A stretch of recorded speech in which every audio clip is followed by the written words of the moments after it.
Hot mics. Man. How do you feel, Tucker? You got your own chair today. Yeah, he's got his own chair. Where's Tucker's camera? Oh, he's on camera right now. Look at that. Hey, Tuck. Look in the screen there, buddy. Yeah, look up here. Yeah. Next thing you know, you'll have headphones and a microphone. If you would just learn how to speak. I don't think I want to teach him how to speak, because if he speaks, he'll be barking. No, I mean, if he could speak like, real speak. One day Google's going to discover or make a translator that for could dogs. Be awful. People and could other find animals. out that their dogs don't actually like them. Dog's like, I hate you. I never Feed me. Feed me now. cut that crap. I don't want any more petting from you. Just feed me. That's it. Stop picking me up. You smell funny. I'm only doing this for. And by the way, I'm sick of taking you for walks every day, human. You go on your own walks.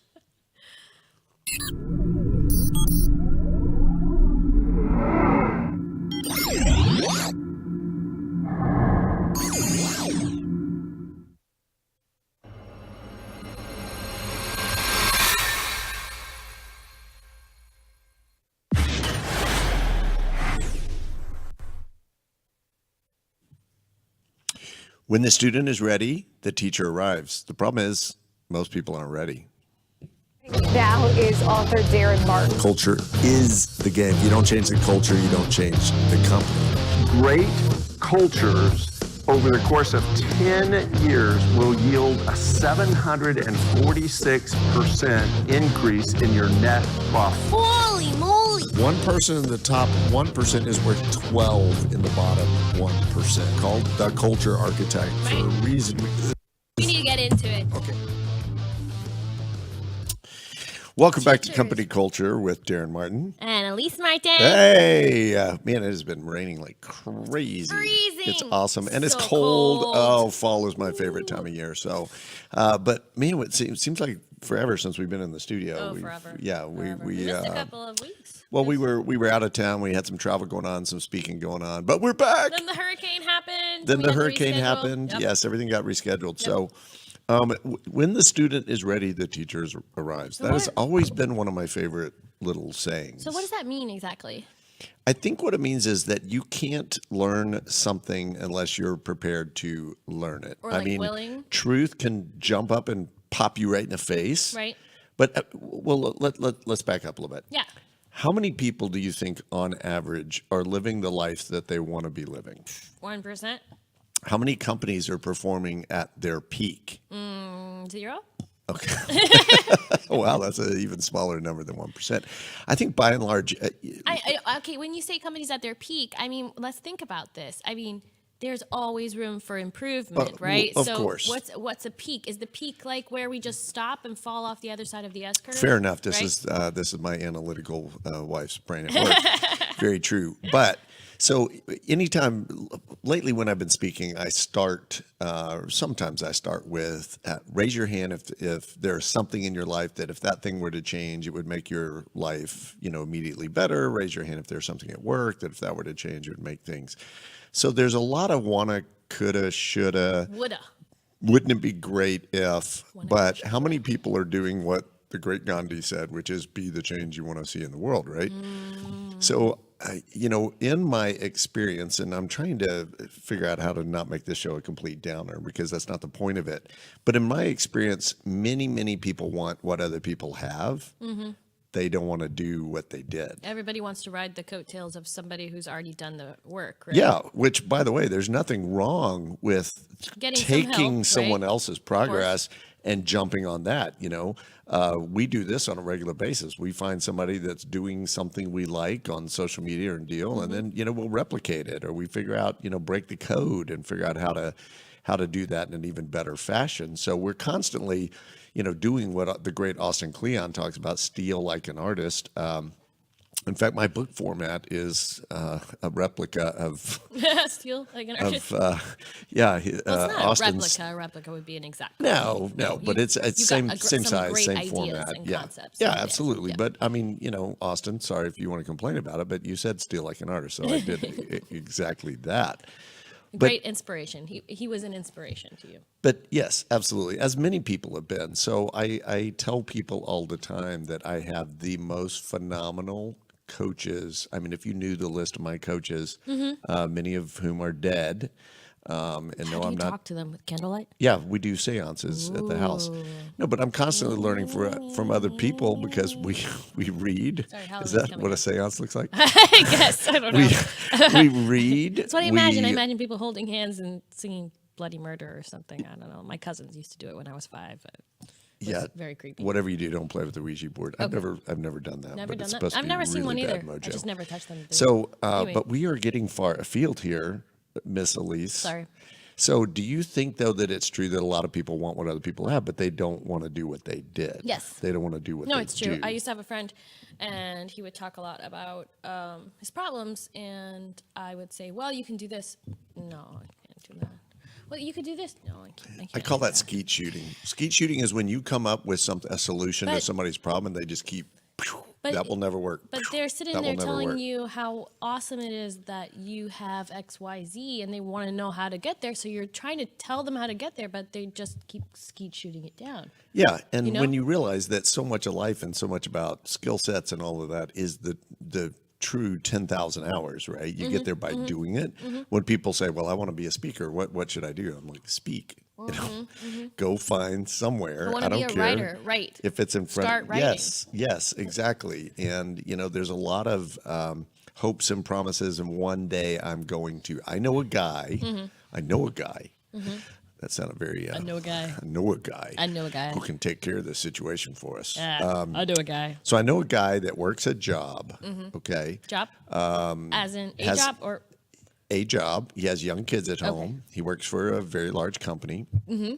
A multi-billion-dollar company. Okay.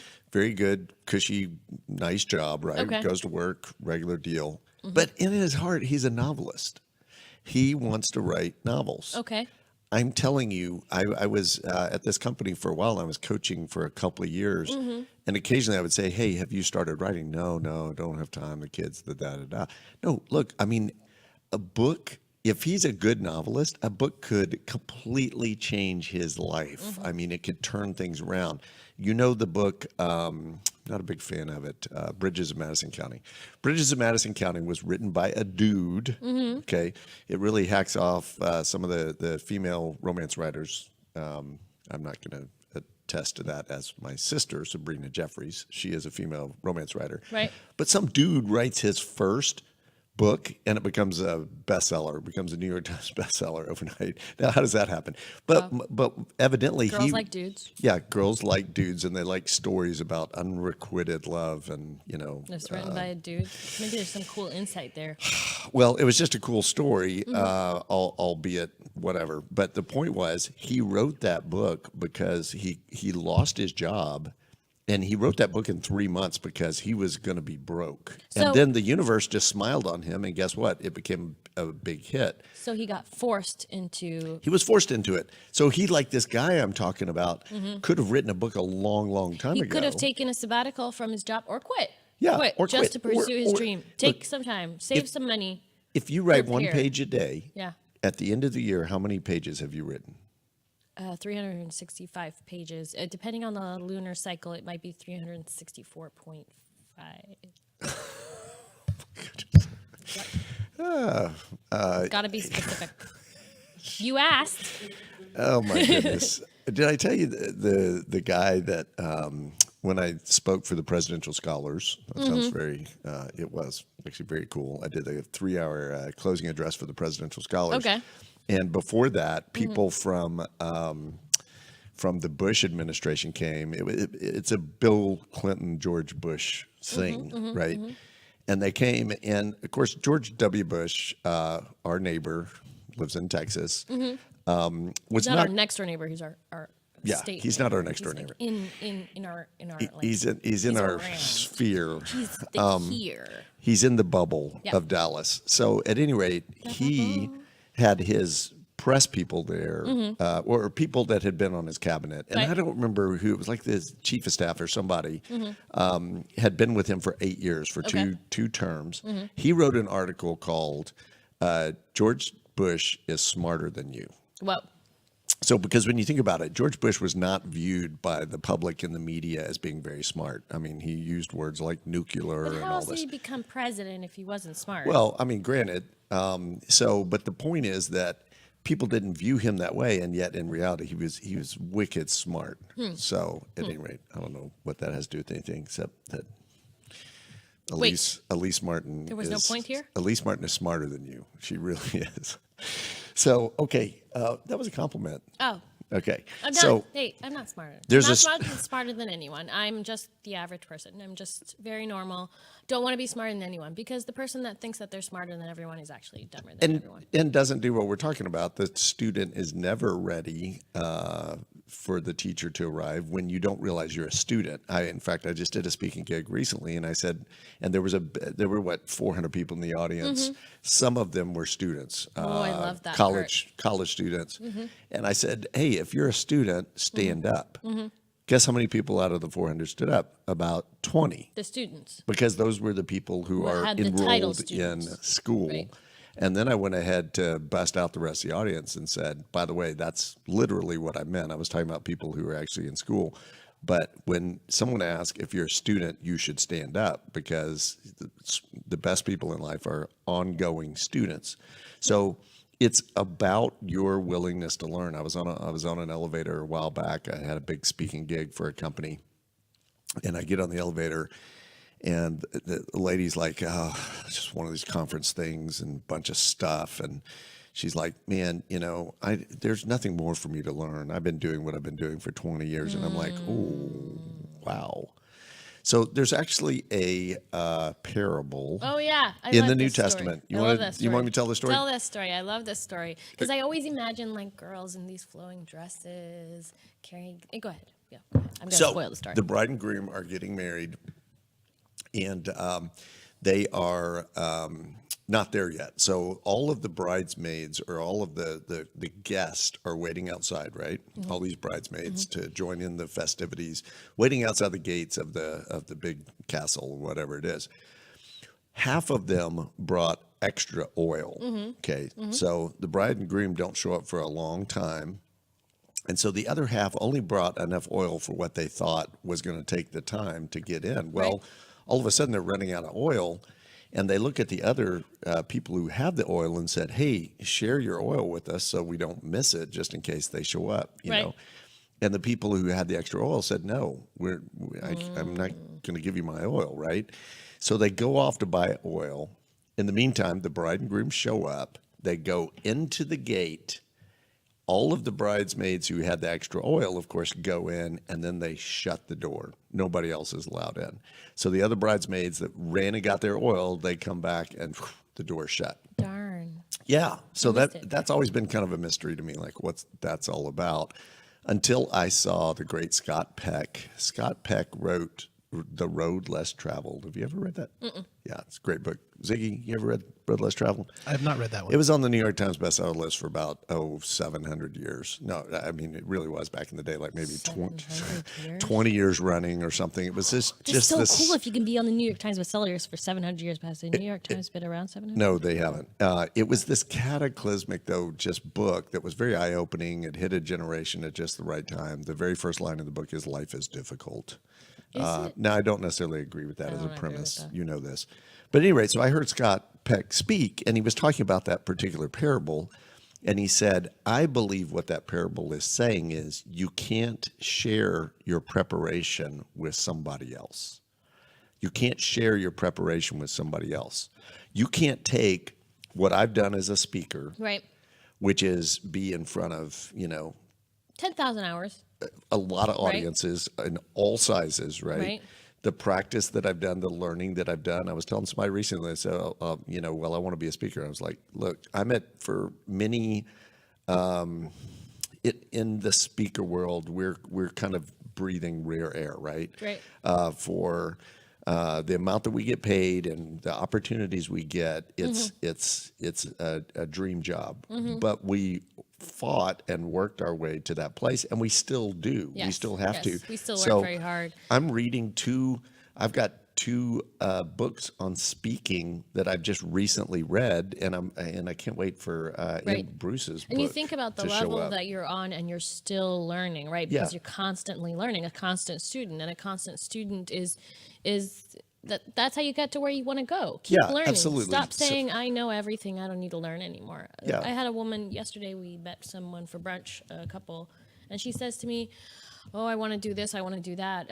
You're in marketing. How did you get into that? Did you study that?" "No, I didn't study that. I took some courses and I read a lot of books, and I keep reading and I keep learning."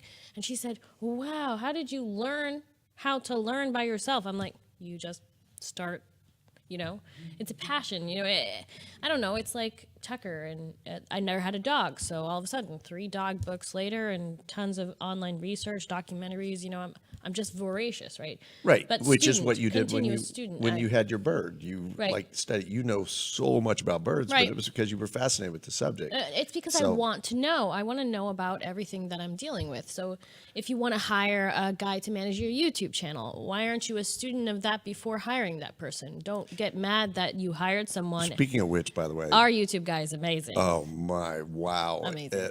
Hit us up if you're interested. But the guy that's doing our YouTube stuff, Mehmet, he's fantastic. Phenomenal. He's phenomenal. Anyway, but can I give Ann Bruce a little plug? Yes. I'm trying to give Ann Bruce a plug. So Ann Bruce has a book coming out called Speak for a Living. I'm so which excited is- about is, this book. We just got notification that it's going to be shipping soon. Okay, so I'm actually in the book. I don't know how, but I'm in the book. But you know what? I'm not going to read the book because I'm in the book. I'm going to read the book because I want to hear what Ann Bruce has to say about Speak for a Living, which we're doing. Because she knows so much about it. And Yeah. she's such a great, awesome person. Oh my goodness. That's why I love watching. She's great to pass ideas across. Again, you see, a constant student. We've got people in our network that are in the same field as us, so we can share with them and say, "Hey, what do you think?" Instead of saying, "I know everything. This is perfect. I decided." No.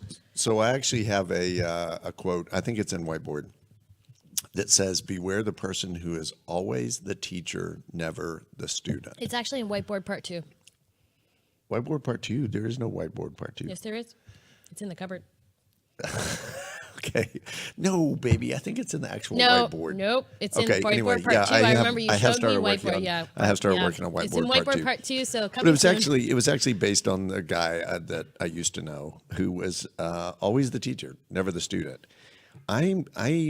People who don't read books, for example, what are you thinking? How are you not reading at least some little bit? The average American, Articles. 50% of people didn't read a book last year. Did you hear this thing that I found this out recently, that it says that millennials only read headlines?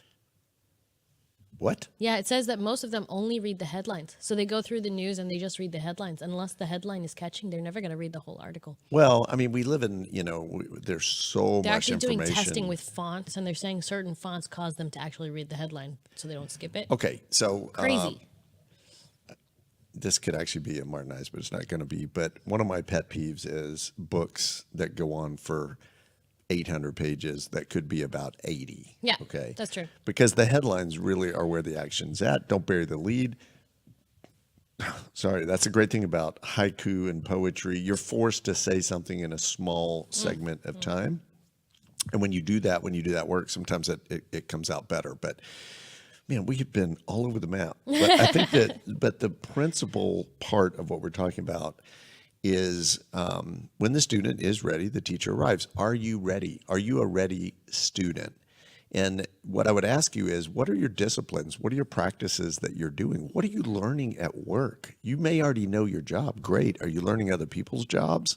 Are you figuring learning out about the company? Are you learning about the company? I mean, we're going to do a whole show on like innovation and coming with ideas and so forth. Mm-hmm. But are you really disciplining yourself to learn and know the company and to know the business? There's a friend of mine, actually, I'm going to do some coaching at the new company he's at tomorrow for a couple of days. He's bringing me over there. This guy was at another company I was at, an oil and gas company. And what blew me away was it was not his, how how do I say this? It wasn't his place. It wasn't his position to really understand the refining side of the business, but he studied it and knew it, and he could explain the whole thing. I mean, And you how know, awesome it was is that? impressive that he learned the business that well, even though it didn't apply to his immediate job. How well do you know your business, or do you just know that little bitty part? That was what I was saying about YouTube or a web designer, hiring a web designer. I mean, if I want to outsource social media right now, which is something, it takes a lot of time, I need to know everything about it. I need to be able to tell them, no, you're wrong. This is the way it should be done, or that's awesome. You can actually see and understand the results. So many people get swept under the rug by someone who says they know everything about something. They pay them a lot of money, and then they're not able to analyze and understand the results. So, for example, if you outsource your social media and then the company that you paid a lot of money to for an ad says, look at that, we got 12,000 views. Well, That's meaningless. did you know that a view could be someone just scrolling past it? They don't even have to watch that video. It's not relevant data. It's not unless relevant it's data. actually- Relevant data would be clicks, shares, comments, right? And a lot of people don't know that, and so it's important to constantly be a student. If you're not going to do something, at least know the general sphere of it. It's like buying stocks at random without understanding the company you're buying and really understanding the business. Exactly, so you're throwing your money away. So encourage your staff to read. Encourage everyone to know everybody's stuff. Encourage people to talk about what they do, and encourage people to try. Here's an easy one. Here's something you can do today. Instead of saying "I know," say "Tell me more about that." I love it. That's great. Yep. That's actually great. Okay, you want to Martinize something? Yeah, that's Martinize something. Martinize. Martinize.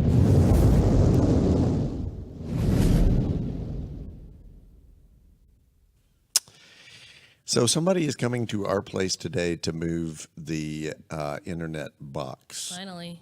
And the reason is because it is sitting in our entry hallway, snaked out from our bedroom where it has been for a while. Because when they came to install the cable, what they did was, so this was an AT&T deal, okay? And it was digital fiber, so we're really excited because we get super fast speeds and all that using this. But what happened was the person who showed up to install it went from the hallway of our condo, the building, into our place, into the shortest distance that they could possibly go. So they put it in the room that is like closest to the front door. It's a bunker, okay? Right. Cement everywhere. No windows. No windows.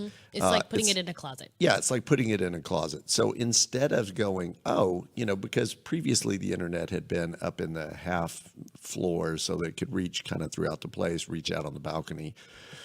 So this numbskull, whoever showed up to do this, was, you haven't, Numbskull. have I ever used that word?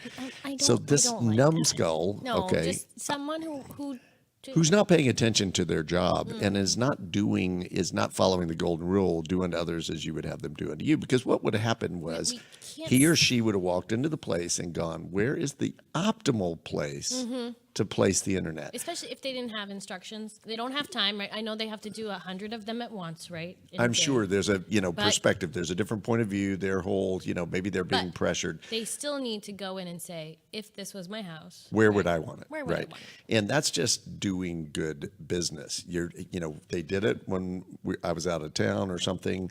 I never got to speak to them. I didn't get to give any instruction. But that's just poor practice. That is poor practice. What was worse was when we called AT&T, whatever, they said, oh, well, that's the installation company. We don't have anything to do with it. I'm like, well, we're paying you. Anyway, we finally gave up the fight. It's just not worth it. It's not worth the 5 hours on the phone and going back and forth. And so we're just going to pay somebody to move it. But if you do a job right. The job is not done until the job is done right, which means you ought to be considering and taking into thoughtfulness, what would that consumer want? What would that other person want? That's my Martinize. That's the Martinize, and that's our show. And that's the show. That's the show. So don't forget to subscribe, like us. Subscribe, share, like us. Comments, tell us what you want to hear about. And, of course, most importantly, today, instead of saying, I know, say, tell me more about that. I love it. And go read a book. Yep. Company of Owners. It's a good place to start. All right, that's it.